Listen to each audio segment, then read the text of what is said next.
Entonces, vamos, ¿no?, a empalmar, ¿no?, con la fibrinólisis, ¿no? La fibrinólisis en el paciente con infarto de miocardio, ¿no? Infarto de miocardio ST elevado. Entonces, habíamos dicho que la utilidad de la fibrinólisis es emplearla dentro de las primeras 12 horas del evento, ¿no?, dependiendo de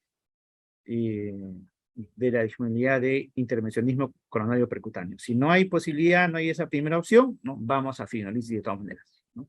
Obviamente, valorando que mi paciente no tenga contraindicaciones. Vamos a ver más adelante qué contraindicaciones hay para la fibrinólisis, ¿no? Importante el tiempo, ¿no? Incluso se han visto, ¿no? Se han visto estudios, ¿no? Por ahí algunos estudios donde veían que trabajando bien, ¿no?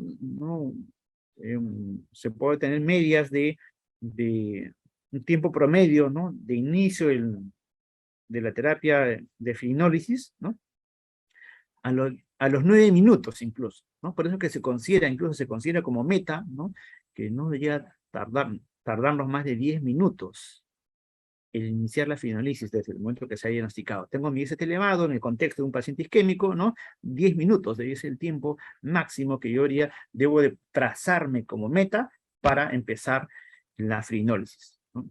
Definitivamente, cuanto más temprano, ¿no?, la diferencia en cuanto a menor mortalidad, más vidas salvadas, es evidente. Y como ya hemos dicho, idealmente post-fibrinólisis debería derivarse el paciente a un lugar que disponga, si es que en nuestra ciudad hay. Si no, ¿no?, de repente no se va a poder hacer en ese momento. Si es que se considera necesario, podrá hacerse más adelante. ¿Qué empleamos? ¿Qué fármacos emplear? ¿No? No, lo ideal es emplear los llamados fibrinolíticos específicos, ¿no? Medicamentos que actúen, ¿no?, directamente, ¿no?, no en romper, en destruir la fibrina, ¿no? ¿No?, el- la recomendación es clase 1, ¿no? Nivel de evidencia B, sí, pero clase 1, y básicamente son estos tres, ¿no? Tenecteplase, alteplase, reteplase. En nuestro medio tenemos, ¿no?, alteplase, y en otros lugares, ¿no?, se disponen, por ejemplo, de tenecteplase, que es un solo bolo, ¿no?, más rápido acabamos todo, ¿no? Y de acuerdo con ello, pues hay dosis, ¿no? Ojo, miren, si uno revisa la FIE, las guías, todavía se habla, ¿no? Todavía hay lugares en que todavía siguen empleando, o hasta hace muy poco todavía empleaban de repente, ¿no?, streptokinasa, que nosotros, ¿no?, en lugares donde empleamos hace mucho tiempo que ya no se emplean, ¿no? ¿No? ¿No?, hay una forma de administración, ¿no? En el caso del alteplase, ¿no?, un primer bolo, ¿no?, endovenoso, ¿no?, en bolo, 15 miligramos, luego se aplican, ¿no?, ¿no?, en promedio 50 miligramos a 0,75 miligramos por kilo en 30 minutos, ¿no? Y luego, en la siguiente hora, ¿no?, ¿no?, 0,5 miligramos por kilo, ¿no? En promedio ahí, ¿no?, tenemos 35 miligramos, ¿no? Casi siempre, ¿no?, tenemos empleando, ¿no?, 2 frascos, considerando que los frascos vienen de 50 miligramos, ¿no? Y bueno, las otras indicaciones, ¿no?, las otras dosificaciones, ¿no?, o los otros fármacos que no disponemos solamente en los hospitales, ¿no?, lo que se emplean en bolo, ¿no?, como tenecteplase, reteplase. Importante tener en cuenta las contraindicaciones, ¿no? Dentro de las contraindicaciones, o sea, cuando no puedo emplear, no debo emplear, hay contraindicaciones absolutas, ¿no? Pacientes eh, obviamente pacientes con cuadros hemorrágicos, ¿no? Un paciente que haya tenido incluso un ACV hemorrágico en cualquier momento, ¿no?, previo, ¿no?, está contraindicado, ¿no?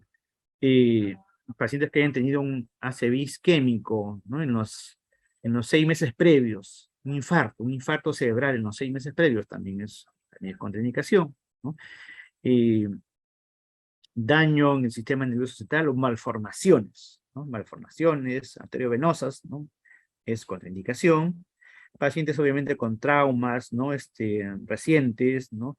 Incluso se consideran hasta en el mes anterior,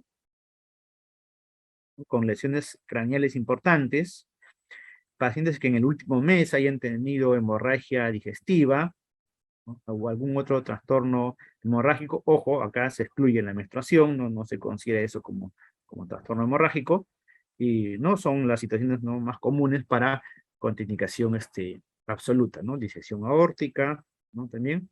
Y algo también importante tener en cuenta también es el hecho de que el paciente, por ejemplo, en ese evento haya tenido un paro cardiorrespiratorio, ¿no? Paciente que ha tenido paro cardiorrespiratorio, antiguamente no se consideraba tener una causal de no fibrinólisis, ¿no?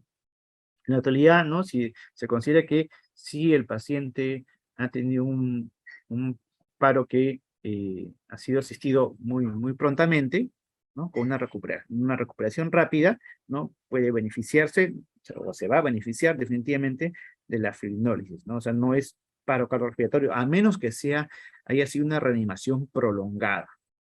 En las reanimaciones prolongadas sí se ve que no hay beneficio, incluso hasta puede ser contraproducente, ¿no? Eh, entonces, de por sí solo el paro cardiorrespiratorio no es contraindicación, ¿no? El paciente ha hecho paro no es contraindicación para fibrinólisis. Y tenemos contraindicaciones, ¿no? Relativas, ¿no? Tendrá que valorarse, ¿no? ¿No? Eh, ¿No? Por ejemplo, ¿no? Que el paciente haya tenido, ¿no? Un ACV isquémico, ¿no? Un TIA en los 6 meses previos, pacientes con anticoagulación eh, oral, eh, se valora riesgo o beneficio, ¿no? Y como contraindicación relativa, incluso, ¿no? Incluso la gestación, ¿no? Y acuérdense que también siempre, ¿no? ¿No?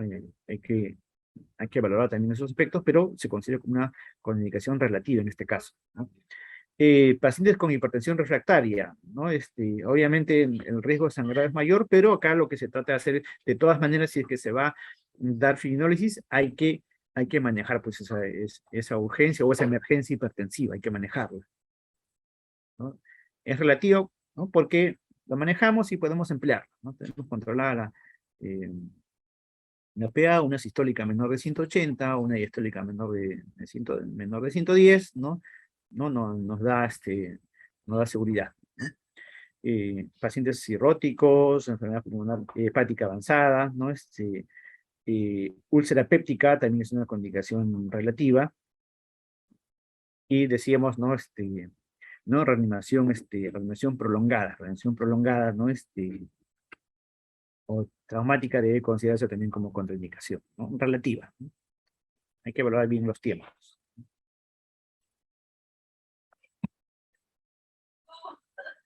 Eh, Tener en cuenta también, ¿no? La medicación coadyuvante, ¿no? Como en este caso la antiagregación, ¿no? En estos pacientes, ¿no? Es una indicación, ¿no? De clase 1, ¿no? Nivel de evidencia A, tanto el uso de, ¿no? Acetilsalicílico, aspirina, como clopidogrel. Importante, ¿no? Fibrinólisis, ¿no? Idealmente, si es que se dispone en nuestra ciudad, ¿no? Trasladar a un paciente que tenga, ¿no? Posibilidad de angioplastía, ¿no? Y también en pacientes que post-fibrinólisis, ¿no? ¿No? Están en falla cardíaca o están en shock, ¿no? Definitivamente ese paciente va a requerir, ¿no? Un, una valoración hemodinámica, una angiografía, ¿no? Y si está indicado, ¿no? De pronto también beneficiarse de una angioplastía. Y si si la reproducción fue exitosa, ¿no? Si se obtuvo un descenso del supernivel mayor del 50%, ¿no? Estamos bien, ¿no? Se considera exitosa, ¿no? Pero si vemos que falló la resolución, la disminución de ST es menor del 50%, ¿no? A los 60, a los 90 minutos, ¿no? De, de administrado, ¿no? El fibrinolítico, o si es que el paciente hace inestabilidad hemodinámica, ¿no? O eléctrica, o empeoran, ¿no? Signos de mayor isquémica. Definitivamente, ahí estamos ante una falla de la reperfusión, y en esas fibrinolisis fallidas, sin éxito, ahí la indicación, ¿no? Lo ideal para ese paciente, lo mejor es intervencionismo, ¿no? Lo que se llama intervención coronaria percutánea o intervencionismo o angioplastía de rescate, así se le llama, ¿no? Y,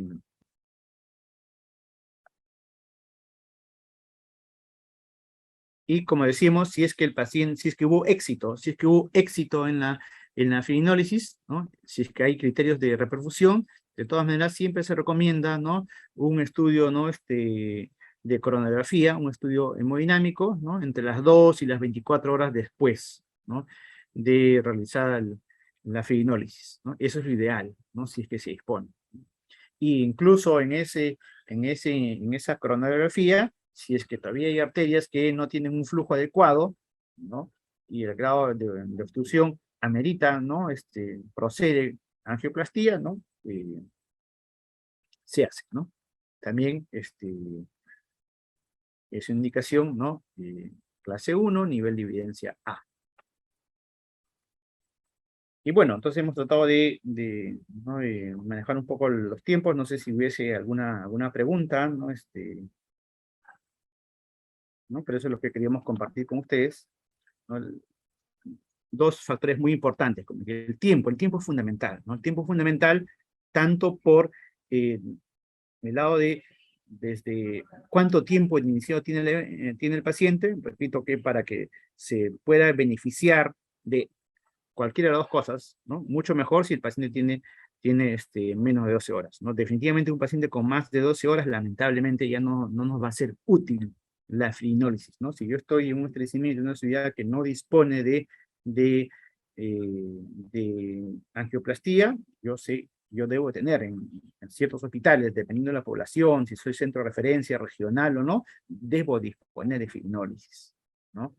Y y hay cosas, fíjense, que a veces no le damos mayor importancia porque decimos, no, no, ya eso se encarga el de farmacia, eso se encarga de logística, y a veces nos sucede incluso uno puede estar ¿no?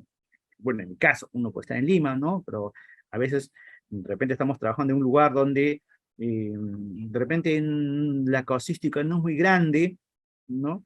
Y pero sin embargo yo igual, uno más o menos conoce su casuística, es muy importante eso, con qué frecuencia tiene, cuál es la incidencia, ¿no? De estos cuadros, para uno más o menos saber cuánto debo tener, por ejemplo, de stock, ¿no? De stock. En farmacia, tengo que visitar la farmacia, tengo que vigilar, si yo sé que al mes me llegan unos 4 o 5 pacientes, ¿no? Por decir, ¿no? Si no hay mucha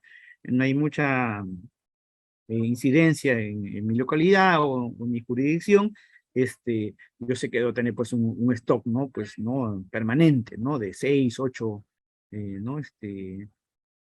Tratamientos completos, ¿no? Pero tengo que estar viendo eso, porque si yo simplemente no hago mi receta, ¿no? Y no me tomo el trabajo, a veces uno puede decir no me corresponde, pero yo tengo que estar viendo que, que hay en farmacia, porque si no hago la receta y el de farmacia dice simplemente no hay, ¿no? Tengo que ver incluso hasta eso, ¿no? Se habla incluso, y las guías últimas nos dicen de que se tiene que hacer un trabajo en red. Así se llama, incluso si las propias guías van más allá de lo netamente clínico, lo netamente, ¿no? La decisión no terapéutica, sino también contemplan la organización de la respuesta, trabajar en red, justamente para que yo pueda tener esa información de a dónde llevar a mi paciente, o si de pronto yo sé que ese paciente sí lo requiere, ¿no? Y estoy en una ciudad donde de pronto no hay esa posibilidad, y cuando sí o sí debería referir ese paciente, ¿no? A una ciudad donde de repente, de pronto sí se disponga, y porque ese paciente sí tiene indicación de angioplastía, por ejemplo, ¿no? Hay que tener todavía en cuenta, ¿no? Organizar también, o sea, gestionar, ¿no? La cobertura de atención que se le va a dar al paciente para que se pueda disponer, como le decía, las guías nos hablan ya de trabajar en redes, ¿no? Para que yo pueda eh, idealmente darle pues al paciente lo que más lo va a beneficiar. Bien, no sé si hubiese una pregunta. Sí, doctor. En el chat hay dos preguntas. A ver, un momentito, voy a verla. ¿Ya?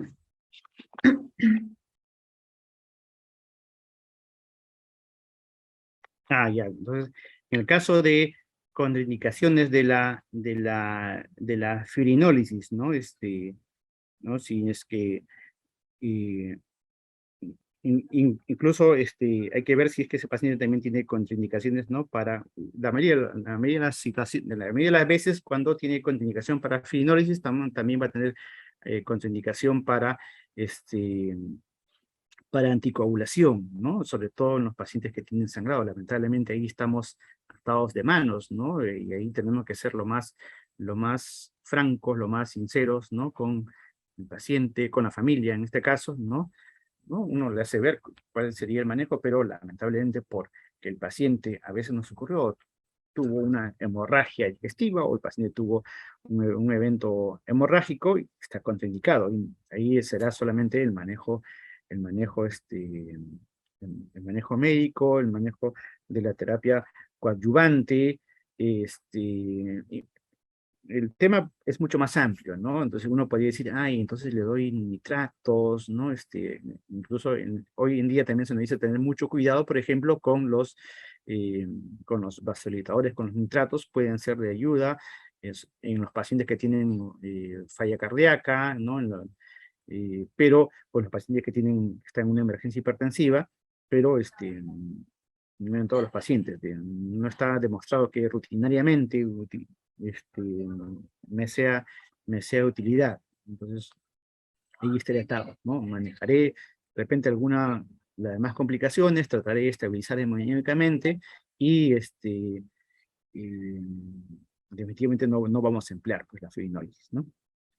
La otra pregunta dice que el Teplase es eficiente en pacientes con IMA, con ST elevado y hasta cuánto tiempo de ser eficiente, ¿no? Como le decía, el beneficio de los fibrinolíticos es en las 12 primeras horas, pero ojo que cuanto más temprano mejor. Hay estudios donde ven pacientes donde que se reperfundió en las 2 primeras horas, dan muchísimo mejor. La mortalidad a los 30 días, el reinfarto o la muerte a los 30 días es mucho menor en los pacientes que se reperfundió más tempranamente, más precozmente. Y dice, a ver,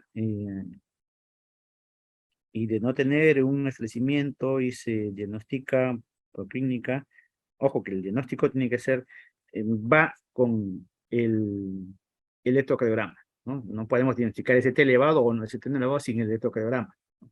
Pero, no estamos hablando, y yo sé que en la audiencia, ¿no? Tenemos, ¿no? Colegas, personal de salud, ¿no? Básicamente, ¿no? De la ciudad de, de Huaraz, ¿no? Y eh, definitivamente, si estamos en un lugar donde no se dispone de angioplastía, debo saber, debo tener centros, ¿no? Distribuidos estratégicamente, ¿no? Para saber dónde tengo que tener personal capacitado, ¿no? Que disponga de electrocardiografía y capacitado, entrenado para realizar la fibrinólisis, ¿no? Incluso también buscar también otras estrategias, ¿no? Si de pronto por ahí tengo alguna duda, ¿no? Hoy en día, ¿no? Uno de los, de tan- luego de tantos contras, uno de los pros, uno de los beneficios, si se quiere, secundarios que nos dejó la pandemia es la posibilidad de, ¿no? Irnos, por ejemplo, hacia la ayuda vía telemedicina. De repente todavía no tan sofisticado, pero podemos encontrar aliados para poder pedir una opinión, ¿no? En cuanto a, por ejemplo, electrocardiografía, ¿no? Si hay alguna duda, ¿no? Porque si el diagnóstico ya lo tenemos, ¿no? En el lugar donde estemos, ¿no? Capacitados, ¿no? ¿No? Podemos emplear, ¿no? Y obviamente conociendo también las complicaciones que pueden haber, ¿no? Y qué hacer en esos casos, ¿no?